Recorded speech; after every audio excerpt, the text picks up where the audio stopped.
Hi everyone, I'm Trisha Shalo with Just for the Love of Stamping. Today I'm bringing you a quick video on how to make this shaker card that was featured as part of Sunday Fun Day and the Stampin' Foams that Stampin' Up! Offers. So this shaker card is featuring the foam adhesive strips, which are these, and they're 2 3/4 wide by 9 inches long, and you get 2 of these sheets in each pack.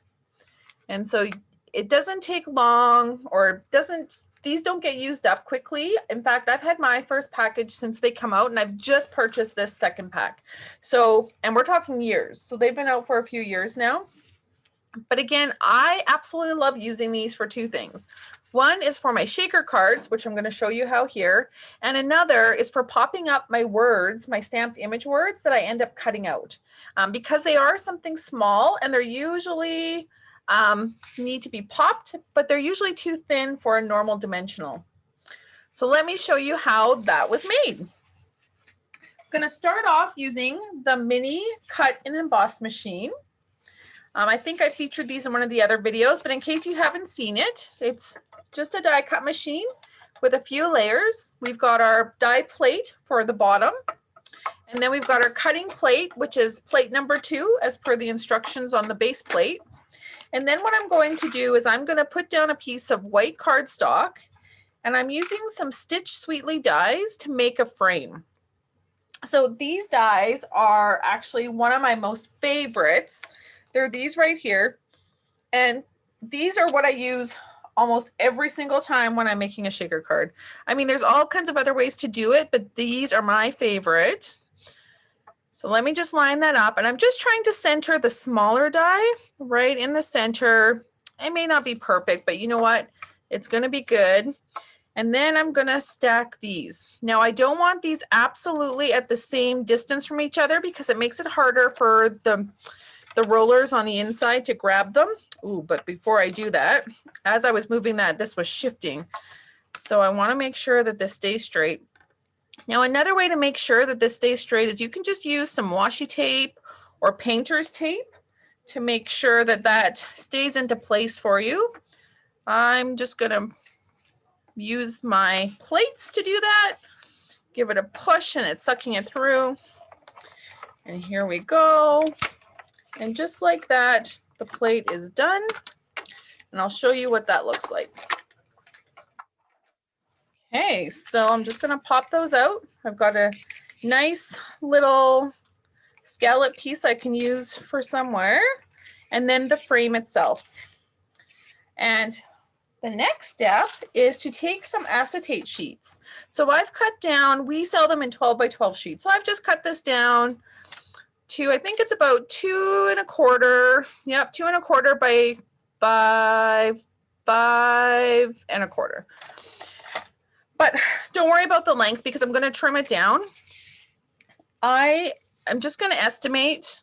I think I only need this to be about 3 3/4. So I'm going to trim the rest of that off that I don't need. But I do want to make sure that it covers the cutout and then has some more room so that it can adhere to something on here.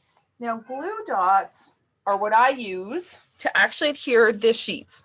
So the acetate sheet, what I do is I just take the glue dot and I take my piece of paper in the 4 corners, and I'm trying to get it as close to the cutout in the corner as possible without it actually going over the cutout. So I want it to stay on the paper itself.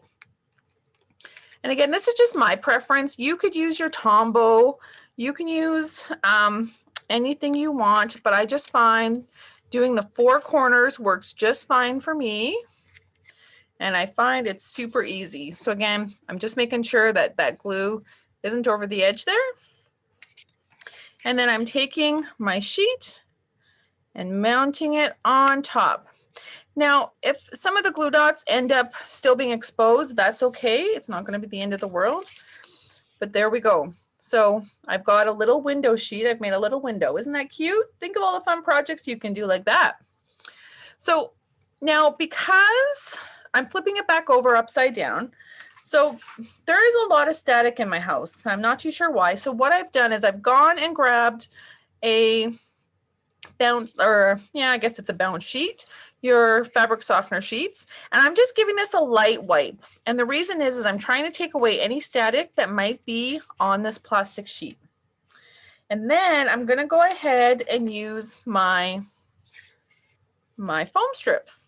So what I'm going to do is I'm actually going to cut some strips. Now I always like to take one chunk off my big foam strips when I get it, because I find I don't ever really need that full 9-inch strip. Now if I was a scrapbooker, I probably would, or if I was making some really cool 3D items, I might want it long, and if I do, I still have the other sheet available. All I did was snip the end because I do want to utilize that border that's also there. And so I'm just peeling off a strip, and I'm putting this down as close to the cutout as possible without it being close to the edge so you can see it. So I don't know if you can see, there's still a bit of white there, a bit of a gap, but it's not too much of a gap. It's pretty close to where we need to be. And I'm going to do the same to the other side here. But now the trick is to close this off. I do not want to leave an opening. I do want a really tight fit here. So I'm just guessing, and I'm going to cut a couple of these strips. I'm guessing that this is as long as I need. Now, some of you might want to actually use measurements. I'm not going to do that, but I am going to just snip off the excess, and I'm going to put it back on my sheet because I'm going to use that somewhere else. So again, I'm going to pull off another one and closing it in. So I don't know if you can see that, but it's a tight seal. There's no open gaps there. And because there's no open gaps, that means I'm going to be able to put my sprinkles inside without them falling out when it gets shaken. So I'm just going to take my ice cream sprinkles, and I'm going to sprinkle about 3 pinches of these. Now, depending how big your window is, depends on how much filler you're going to want. It is going to slide and it's not going to hide. So it really depends on what kind of look you want. So you'll have to play with that. Try not to put too much in, but you also don't want too little, if that makes any sense. So what I've also gone and done is the True Love Designer Series paper. I've cut myself a piece, and this is cut to 2¼ inches by 3½ inches. And the polka dots are going to be the inside of this frame. So I'm just going to go ahead and peel off the double-sided adhesive, because this is where the stickiness happens. And there we go. And so I'm going to try my best to just put it right over. Now I've made it a little bit bigger than the cutout itself, and you'll see why. So I've actually cut it just a little too big. So I'm going to trim this off, and that's okay. It doesn't have to be perfect because it's hiding behind the scenes. I just don't want people to see it when they're looking at it from the front. So there we go. And now you've got this lovely shaker card. And by doing that static guard, it's not sticking to the window sheet. It is here because they're gone sideways, but for the most part, it's not. Isn't that cute? Super shaky. I love it. I love it. Okay, so my Whisper White card base, this is actually the thick cardstock. I'm just folding and scoring. And what I'm going to do is I'm going to mount this probably center. But remember that cute rainbow that was on this card? I just want to show this to you. All it is a whole bunch of different size circles cut up and mounted to a piece of adhesive sheets. If you missed the adhesive sheet videos, go back and check it out on Just for the Love of Stamping. You can see what those are about. And so all I did was cut out circles and then cut it in half. And that's the reason why I'm getting 2 cards. So what I'm going to do is, because I don't want to peel this off, I don't want to separate all the layers, I'm just going to adhere this as is. Now the adhesive that works best with this is the Seal Plus, because this is actually designed to be extra thick, sticky adhesive, and is great for using on your photos because they're a little glossier. And so it works really well on this. And so I'm going to mount that here, just kind of in the center. And then now I know I can add my shaker just above it, because you know, it's a bunch of rainbow happiness. So all I'm going to do is take some double-sided tear and tape. And I'm just going to put a few strips of these on the back, and this is what's going to hold it to the base of my card. Just like this. And then I'm going to peel that off with my nail. If you don't have nails, you can use your picket tool. It has a little pokey tool on the end, which is fabulous. And in case you missed that tip, you'll want to check it out, how to use that with your dimensionals. Probably show that to you in the other video. So again, I'm just kind of guessing where center is and plopping.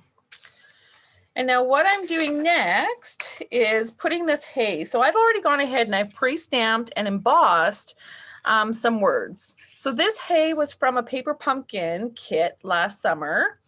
Super fun. You want to get those monthly subscriptions because they always have the coolest stamp sets that you can only get that month and never again.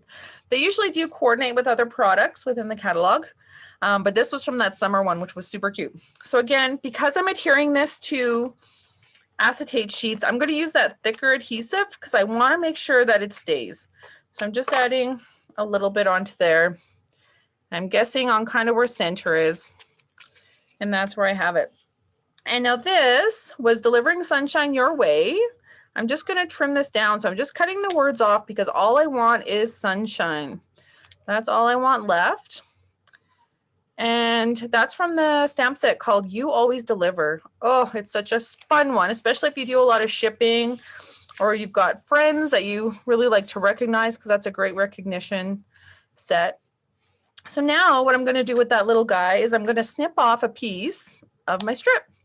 Now this foam strip is also a little thicker than your normal dimensionals because you could trim down your dimensionals to fit on here, but I really, really like the thickness of the strips.